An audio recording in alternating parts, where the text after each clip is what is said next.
जगदीश बोला, कल हम आगरा घूमने चलेंगे, तैयारी कर लो। सीमा बोली, मुझे नहीं जाना, आप चले जाओ। जगदीश बोला, तुम कैसी औरत हो, पहले तो घूमने के नाम पर जान खाया करती थी, अब जब ख्वाहिशें पूरी करने की कोशिश कर रहा हूँ तो पीछे सरक रही हो। सीमा ने कोई जवाब नहीं दिया, वह चुपचाप जाकर अपने कमरे में लेट गई। जगदीश भुनभुनाता हुआ बाहर चला गया। आगरा जाने का प्रोग्राम कैंसिल हो चुका था। 10 दिन बाद जगदीश ने कहा, झीलों की नगरी उदयपुर घूमने का तो तेरा सपना था ना, 10 दिन का टूर रखते हैं, जी भर के घूमना। सीमा बोली, क्यों बार बार घूमने की रट लगा रखी है, एक बार कह चुकी कि मुझे कहीं घूमने नहीं जाना। वह झल्लाते हुए बाहर लॉन में जाकर धूप में बैठ गई। कुछ दिनों बाद फिर जगदीश ने एक और प्रपोजल उसके सामने रखा। बोला, देश में नहीं घूमना तो कोई बात नहीं, हम विदेश में कहीं घूमने चलते हैं, तुम अपनी पसंद का देश बता दो, मैं वीज़ा बनवा लेता हूँ। इस बार सीमा ने उसको खा जाने वाली नज़रों से देखा, फिर उठकर उससे दूर चली गई। जगदीश उसके पीछे पीछे चलता हुआ बोला, मान जाओ ना यार, क्यों नखरे दिखा रही हो। मगर जब वह कुछ नहीं बोली तो वह झल्ला गया और जोर से बोला, जब फुर्सत नहीं थी तब तुम जिद करके भेजा खराब कर दिया करती थी, अब जब फुर्सत मिली है तो नखरे दिखा रही हो। जब वह जोर से बोला तो सीमा के सब्र का बांध टूट गया। वह बोली, अब जब घुटनों ने जवाब दे दिया है, आंखों पर चश्मा चढ़ गया है, अतड़िया पचाने के काबिल नहीं रही, दांत चबाने के काबिल नहीं रहे, तब जिद कर रहे हो कि घूमे फिरे, खाएं पिए मजे करें।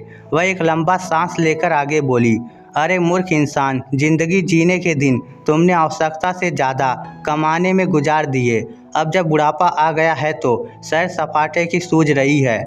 हम 70 वर्ष के पार निकल चुके हैं, हमारी शादी को 50 साल से ज़्यादा हो चुके हैं, मगर इन 50 सालों में आपने मेरे साथ पूरे 365 दिन भी नहीं गुजारे, पागलों की तरह कमाने के पीछे पड़े रहे। जब मेरे जीने के दिन थे तब तो राशन के पैसे भी कंजूसी करके देते थे, जिनसे पूरा महीना निकालने के लिए मुझे हर ख्वाहिश का गला घोटना पड़ता था।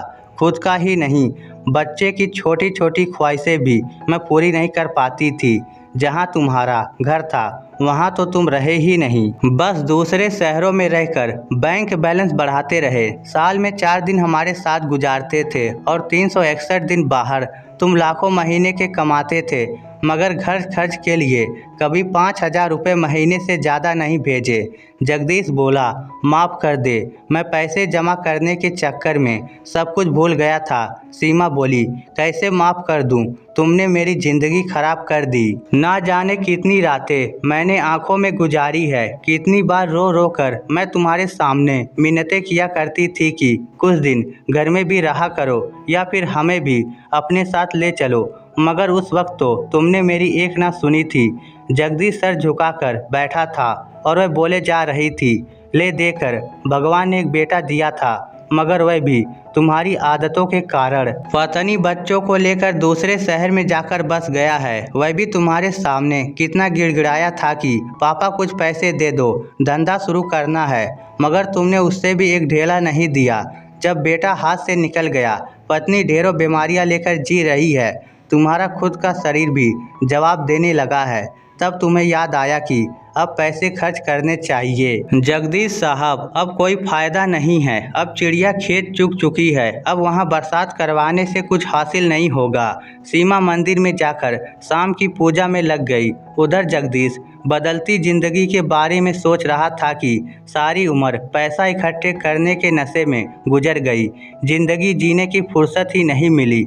अब पैसा भी है, फुर्सत भी है, खर्च करने का मूड भी है, मगर खर्च करने के लिए जगह नहीं मिल रही। दोस्तों, पैसा जीने के लिए कमाया जाता है, सुख सुविधाएं भोगने के लिए कमाया जाता है। कुछ लोग थोड़ा सा कमा कर भी बहुत सारे सपने पूरे कर लेते हैं, मगर कुछ लोग जगदीश की तरह होते हैं जिनका सपना सिर्फ पैसे कमाना होता है, बैंक बैलेंस बढ़ाना होता है।